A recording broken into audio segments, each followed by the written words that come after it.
Good morning and happy Sunday and happy Easter to all who celebrate. It is very early Sunday morning. Um, just obviously waiting for my kids to get up, which they're 14 and 20. They sleep late.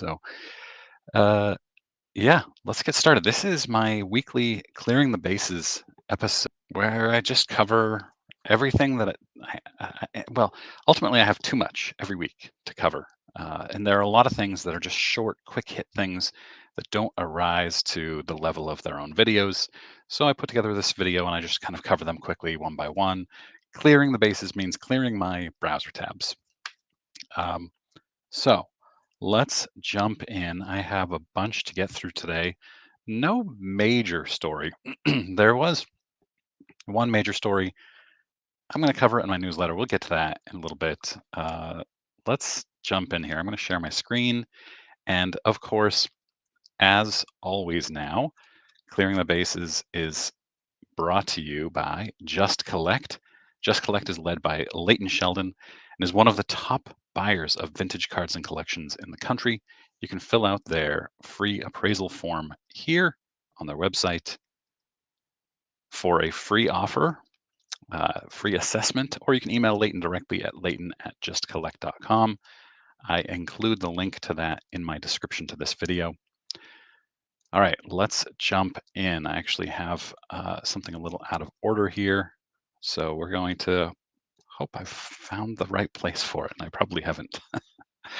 After all the work I do to prepare this video, there's usually one minor blip with the tabs. I don't know if you can see all the tabs at the top, but there are a lot of them, and it's hard to get them in the right order.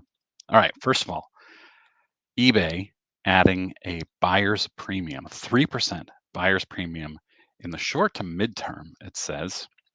Uh, this has a lot of people up in arms, but there is a uh, important note here. After Joe Munns, I don't know who this is, Joe Munns, head of BD at Collector Crypt. Never heard of Joe Munns or Collector Crypt or what? Oh, business development, I guess. So he's saying they're adding a 3% buyer's premium, which seems, oh no, 3% more for a card on eBay. But this person, Liz Morton, whoever this is, e-commerce marketplace news and expert commentary, says that the 3% is only on cards purchased from the eBay vault. It does not every trading card purchased on the main eBay marketplace. 3% buyer's premium for eBay vault purchases goes into effect April 1st. That's tomorrow. So, if you're hearing, oh no, 3% more, only for buying from the eBay vault. And I guess you should be able to tell in the listing, is my guess. I've never looked, but now I will, because I'll know I have to pay 3% more. So I've got that as my headline here because it's an important thing. I've been seeing it all over the place. A bunch of YouTubers are talking about it, and I don't know, it's just all over the place. So it's important. It's not really a long topic, but all right, next up, Darren Rovell has been doing a lot of tweeting about hobby stuff, big purchases, interesting purchases about sports cards and other collectibles and things. For instance, this is really interesting. Topps released two Shohei Ohtani Babe Ruth cards. One sold for $113,000.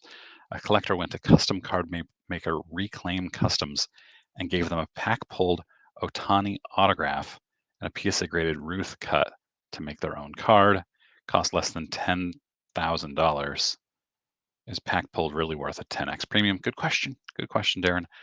Um, yeah, probably. I don't know. Probably not. I don't know. This person says zero demand for that fake card. He will never get what he put in. I don't know. It looks cool, and it's got real autographs in it, PSA authenticated. So I don't know. The point of this is more about Darren Rovell. Like here we've got the highest graded unopened box of USS Flag GI Joe aircraft carrier has just sold at LCG auctions for $41,000. It was originally released in 1985 and cost $99.99. These are fun little quick hit tweets from Darren that he does a lot. But then he rolls out this media empire. It's called collect, but they've removed the vowels in collect, and I guess that's a T. And he writes, every week, millions of dollars is being spent on collectibles and memorabilia, yet there hasn't been a real media outlet to cover this asset class. That ends April 8th. For collectors, by collectors. Invest yourself in collect media. There hasn't been a real media outlet.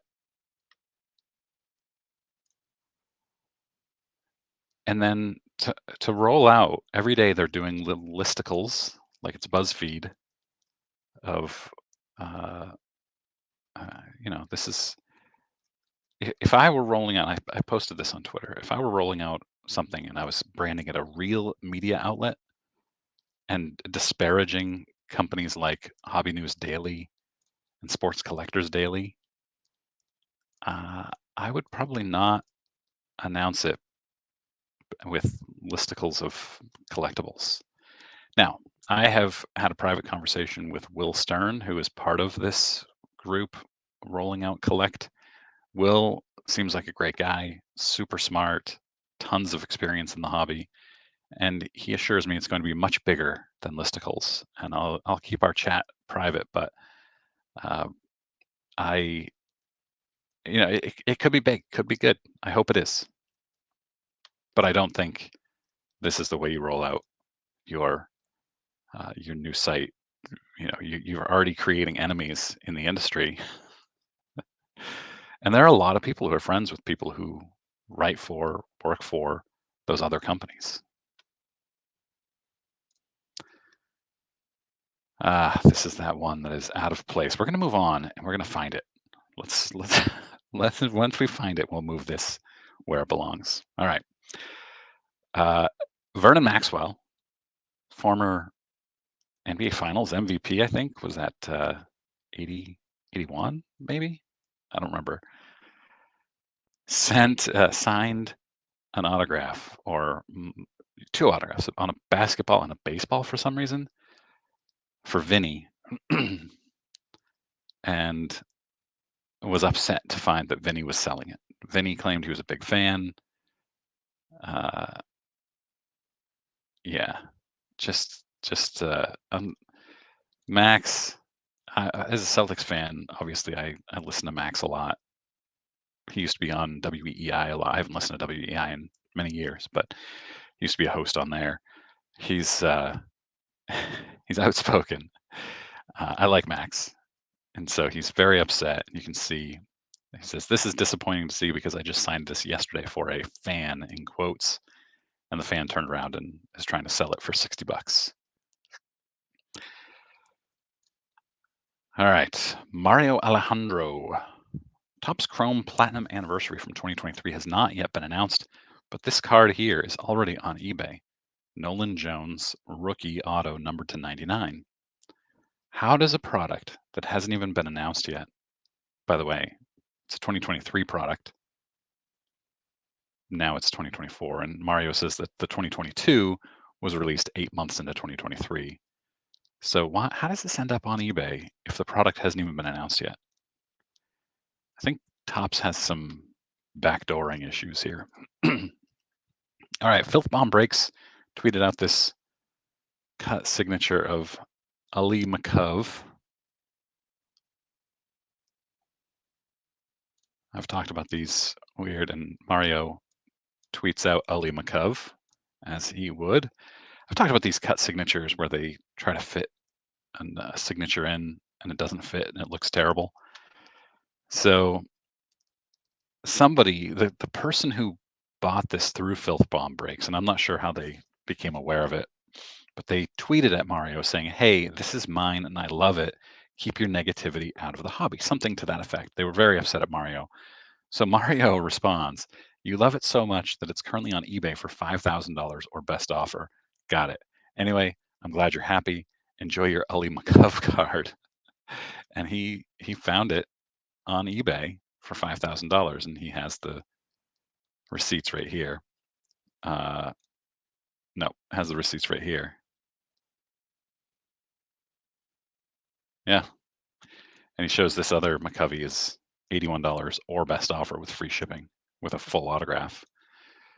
And this caused that person who owned the McCovey cut auto to delete their account entirely. Oh man, people. I will say though, I love my Caitlin Clark card. A shameless pitch here. My Caitlin Clark card, Sports Illustrated for Kids, autographed with PSA slab. But I'm willing to sell it. In fact, I kind of want to sell it. And once I sell it, I will explain why. It's for sale on eBay, even though I love it. I think you can put cards up on eBay for sale, even though you love them. And I don't think that should be criticized. And I don't think he's criticizing. I think he's defending himself and just kind of outing this guy for saying saying he loves it. Okay, moving on. Hive Cards. I don't know who Hive Cards is. As you can see, I do not follow them. I've never followed them, but apparently they were the big bad person on Twitter last week, where every week there's one in the sports card industry, and they like a year ago sold a bunch of cards on Twitter and then just never shipped them. And they've been getting consistent criticism. I'm probably going to get some of these details wrong, but they explained that they had to use the money that they received to sell cards to pay their rent, I guess.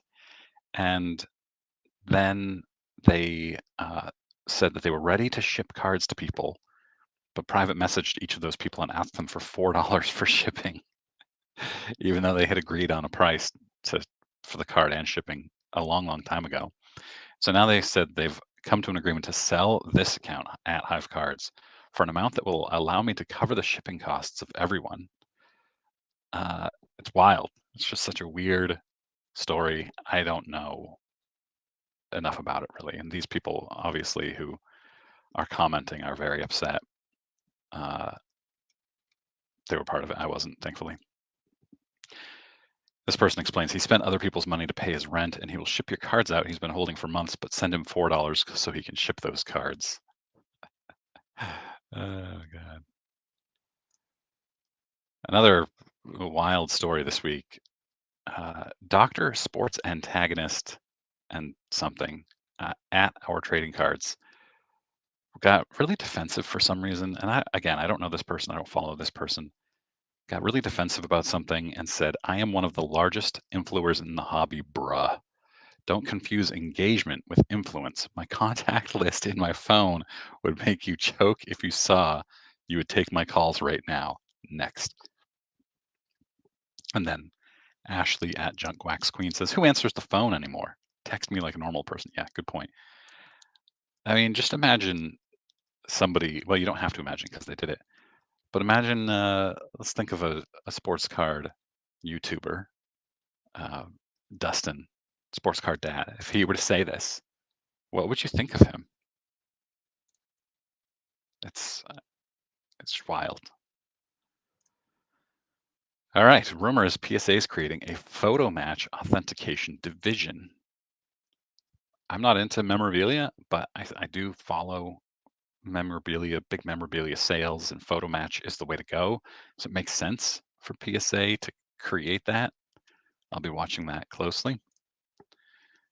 Sports Collectors Daily does this really cool current most watched baseball cards on eBay feature, which I enjoyed. And this is the one that really caught my eye. 89 Bowman Tiffany, Ken Griffey Jr., 10 and 10 auto. Pop 1, it says. I haven't confirmed that, but let's just go with that. Selling through four shop corners. Ends tonight at midnight. $30,500. I would love to have this card in the low grade. I could pay like $150 for it, and I would be thrilled. Or you could spend tens of thousands because it's a 10-10. What would you do? Do you want this 10-10? I mean, I want it, sure, but when I can get a 5-10, why not? All right. This is the one I'm going to cover in my newsletter. You remember Michael, I did a video on this a couple months ago. Card Grader AI, you might remember. He appears to be back. And now he is posing as a woman who is a forensic handwriting expert by day, autograph collector, and terribly skilled gamer by night.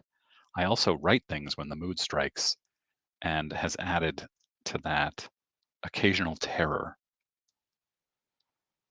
So Mario, I'm not gonna even share the story here. Sign up for my newsletter because I just can't do it. I'm so sick of this guy. Every Around every turn, he turns up with a new name, a new scam, and then says, "Well, I haven't asked anybody for money. Where's the scam?" I can't even do this. I'm getting so worked up just talking about this guy. Go sign up for my newsletter. You will get tomorrow morning my newsletter where I talk about this, where I can be reasonable. And by entering, you'll be signed up for the contest or the giveaway for this 1940 Playball Melot SGC 2.5. This is my card. This is just my SGC scan. If you're doubting, here is the card right here. I've done videos on it. Boom, there it is. SGC 2.5. Let's go back here. So at the end of April, roughly, I think on the 29th, I'm going to draw an email address from my subscribers and give this card away. Last one sold for 150 bucks. It's a pretty big, it's one of my bigger giveaways ever, one of my biggest. All you have to do, and the link is in the description, go to junkwaxhero.beehiiv.com, beehiiv.com, enter your email right here, click on subscribe, boom, done, and you will be entered for this, and you'll receive an article, a newsletter tomorrow. It's free, by the way. It's a free newsletter every Monday, and I have a lot more than just that essay about card grader AI. All right, here's Rovell again. $35,750 paid for Hugh Hefner's smoking jacket, silk pajamas, and slippers. I worry a little bit about a Monica Lewinsky situation here. Yikes. I'm not sharing this one because of the card itself, but the Heritage Auction says fresh to the hobby. And I've been thinking about this term lately. Fresh to the hobby. If are my cards that are in my cabinet and on my wall here, I guess the ones on the hall are in the hobby, right? Because you can see them. But in my cabinet, are they not part of the hobby? If they're not visible, they're not sold. I don't know, this phrase, fresh to the hobby. I'm trying to figure out what this could mean. If they're in my collection, are they not in the hobby? Let me know in comments. This is an interesting topic to me. It's a semantic thing. It's stupid. It's silly, but I think about it. Here we go. This is what we're getting at. Last week we talked about collectibles guru Eric Whiteback. His account, he sold his account. Good for him. And now they say we instead of I, which is weird from a single person account. First look, Topps produced the first ever quad autograph card of all four Beatles. Uh, cool card, I guess. Not something I would be interested in. I enjoy the Beatles, but not something I would be interested in.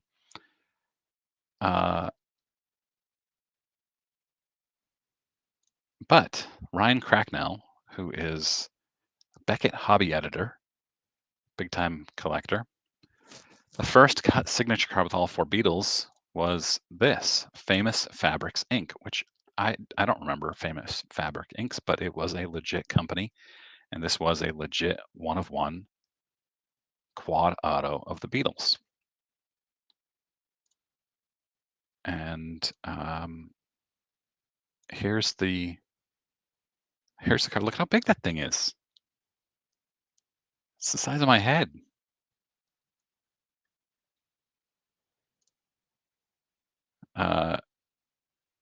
Yeah, I mean, this is a card size. This is card, but this thing is being called a card. I don't know. What do you guys think? Which one's better? The Tops or the fabric or whatever they were called? I don't know why you would want such a huge card, but I will say, finding a positive spin on this here is that they almost they made it big to fit the autographs, even if McCartney's doesn't quite fit. I don't know. Trying to find a positive spin on that. This is funny. Big Dog Sports. This card went from an SGC 9.5 to a BGS 8.5 to a PSA 8. What a money pit. Already wasted $250 in grading fees just to lose $500 plus in value. We see this a lot. I think that if you're cracking a card, you put it through the risk of damaging it. And people are saying, whoa, there's no consistency. Well, of course, there's no consistency between companies. They have different grading standards, you guys. So if you're cracking a 9.5 from SGC, it's certainly not going to be a 9.5 from PSA, but he admitted that he wanted a 10 from PSA here in the comments. I got greedy and wanted a PSA 10 or 9 at worst, was my thought. And he acknowledges it was greed. I don't know. Would you have cracked an SGC 9.5? Why? Maybe it wasn't he who sent it to SGC in the first place. Maybe he bought it and then decided to crack it and resubmit it. Would you crack and resubmit an SGC 9.5 and hope for a 10? Let me know in comments. Here's Will Stern from the new Collect Media Empire. The first ever sketch cards. Collectors received a redemption that could be sent in for a genuine sketch from Matt Groening. Just 400 of redemptions were printed, with far less ever redeemed. Yesterday, PSA graded the first 10 of 10 example of Bart Simpson. Very cool. I remember watching the first Simpsons episode. I was in 5th grade. My friend Brian was spending the night. He was so excited because it was on the Tracy Ullman show, and I had never heard of the Tracy Ullman show. I didn't know, but he was like, "Oh, we've got to watch The Simpsons," and we watched it and laughed like crazy. And I haven't watched it since college, I guess, 20 plus years ago. But still, really cool collectible. All right, here are the new influencers. This was last year's batch of influencers that Topps did a Topps card on, and here are the new ones. Jabs family. I watched my first Jabs family video fairly recently because I wanted to see something. I don't remember what it was. And I know there's a lot of criticism about him, but I don't know why his family has to come into it. Like, why are we criticizing a guy over things he in his personal life? That's just me. I don't know anything about it though. Striker Breaks, I've heard of, never seen anything they do, but they've got a great reputation. Chi City Pulls, never heard of him. Breaks with Jess, never heard of her. Dr. Collectible, never heard of him. So I don't know, but it's cool. I would love to have my own Topps card. Anybody who criticizes them for having a Topps card, probably just a little jealous. If Topps came and said we would like to do a card of you, I would say yes, please.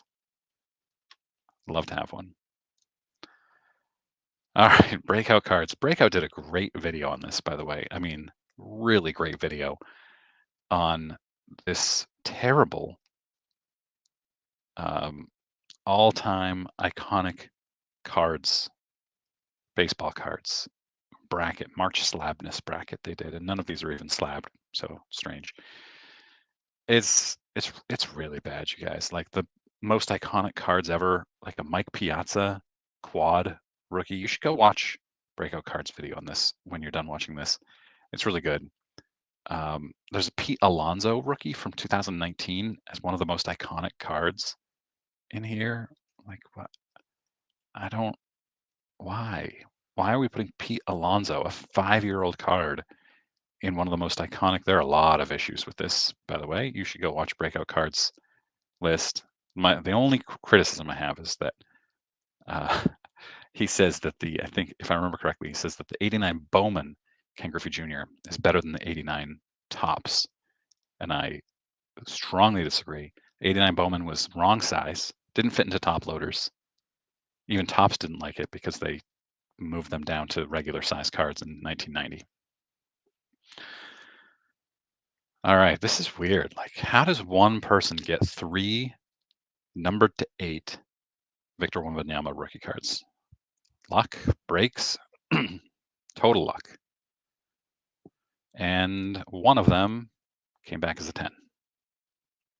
And the Wii Guru says the card is likely worth about $40,000 in PSA 10. Cool. Blez sports cards. Again, I've never watched anything by Blez. I don't know anything about them. Pulled this. I love this portion of it. I don't know about this weird patch, but I think this is really cool that he draws alien pictures. His nickname is the Alien. It's fun. Blez pulled it. Yes, back to poorly fitted cut autographs. Mark Twain. Yeah, that's poor.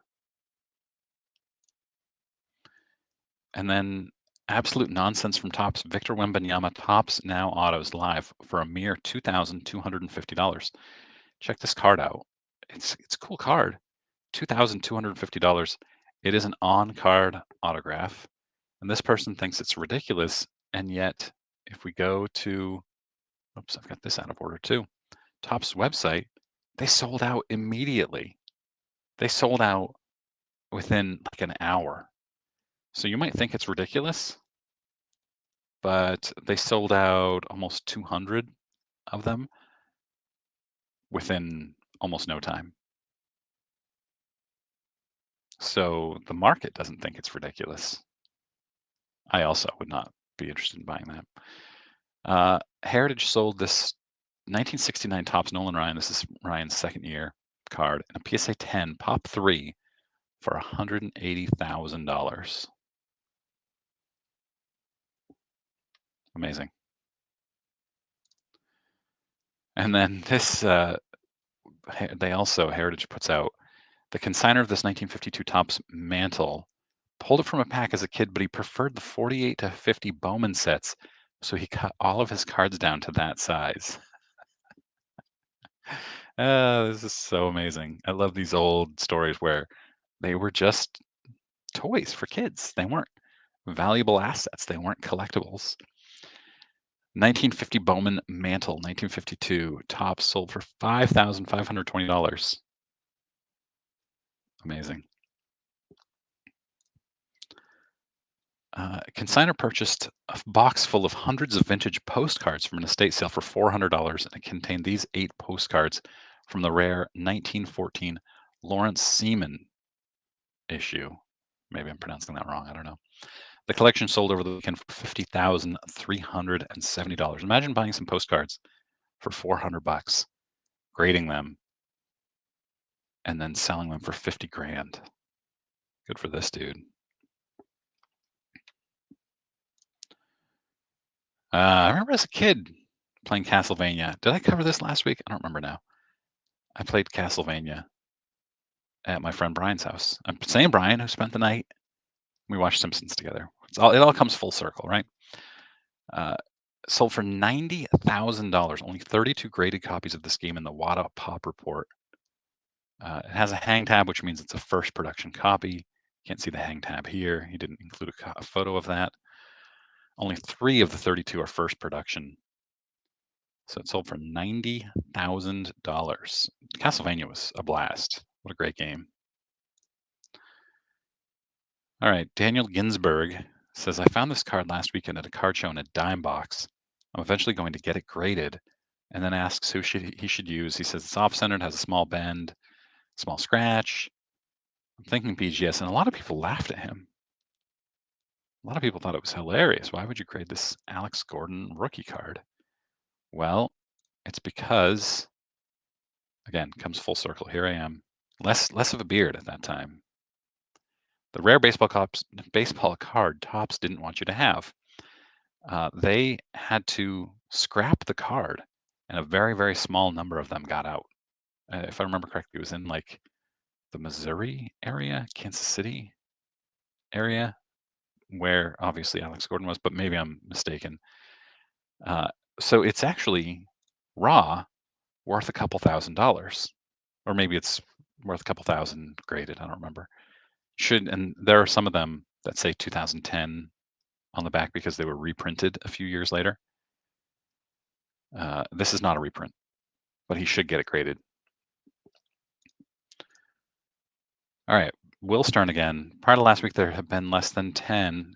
Will, you should say fewer than 10 publicly verified sales of 4 gig sealed first gen iPhones. Just 2 of them had sold for over 100,000. Over the weekend, 2 sold for 147,000 and 130,000. Man, imagine if you had just bought an iPhone, bought an extra one in 2007, and just put it away.